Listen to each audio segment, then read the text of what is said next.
So I think with the trailer, I think what Karan can elaborate more on this, but I think what they were trying to do was, in the first season, it ends with you thinking that Vikrant Dhawan's dead.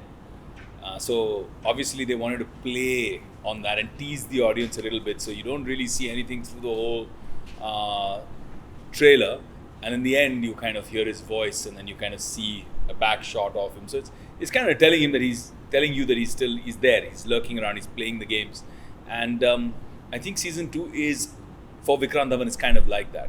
He's right now that wounded lion, watching, waiting for his chance to grab his territory back. I think that's what's exciting about it for me. Like Vivek said, we just wanted to build a mystery around the reinvention of Vikrant Dhawan. He's coming back in a whole new avatar. There is a dark phoenix rising of sorts, and again, we're sort of playing up, I guess, to the audience expectation or the non-expectation they had about Vikrant going into the second season. And I think it made a huge impact. I loved his wife's reaction. You want to take us through that? Yeah, man. So the trailer was playing. It came out. I showed it in my house, and the trailer started, went on, and I'm nowhere to be seen in the trailer. And Priyanka, who was sitting next to me, was like, "Okay, what's going on here? Why aren't you there in the trailer?" And then just that, the voice and the back shot in the end, and she absolutely loved it. And she's somebody who actually was scared of me after seeing season 1. She was like, "I'm scared of you, man. How can you be that evil?"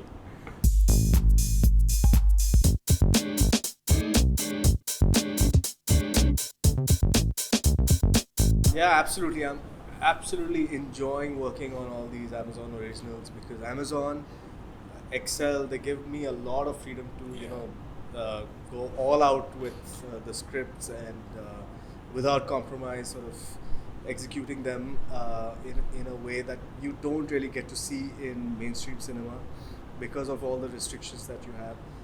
Right from the writing stage, we have complete unshackled sort of take on the characters and how they would be, and it's a lot more real and organic.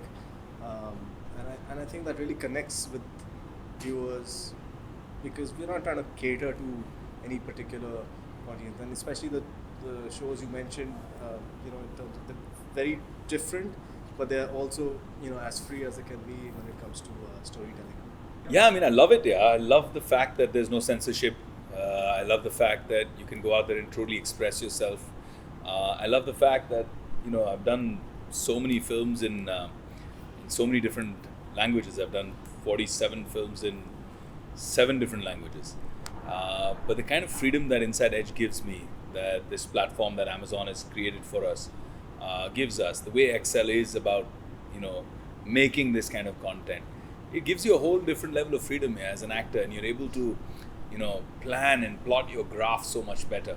So if you look at season 1, Vikrant Dhawan's graph starts there, and then it goes up, and then crashes at the end. Now season 2, for me as an actor, I'm starting from down there, and I'm building it up, I'm graphing it up. So like you said, it's the rising of a dark phoenix. It's gonna come out of the ashes and then claim its territory, right? So for me, it's fun doing all of that stuff, which you can't do in a 2-hour film because of the content, the format itself, and plus with film it's a different set of audiences, right? This is more personal. You can consume it on your personal device.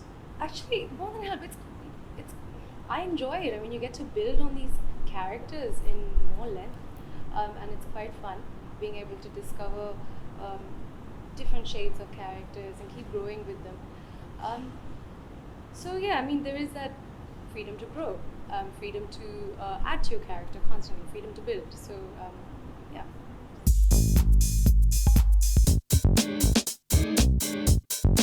I really don't think anyone should be tampering with censorship. It's an outdated idea. It is something that belonged 30 years ago, maybe, if at all.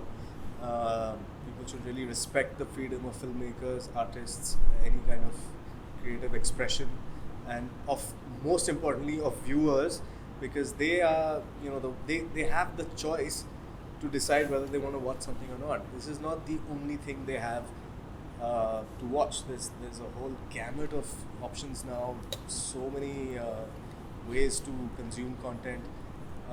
If you don't like something, just turn it off. And I think your average viewer has that intelligence, and it's completely demeaning to them if an arbit body decides that this is not okay to show, or this is not. And I feel you have the technology to prevent kids from consuming content that's not appropriate, and we should utilize that. We should move with the times.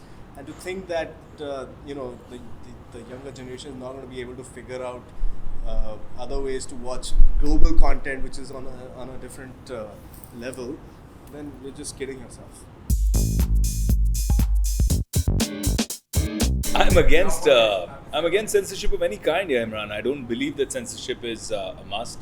I believe that a sense of a rating system, right, that tells parents that are concerned that okay, this is PG-13, this is for, or this has too much violence, or it has sexual content. So it's an advisory that will help you.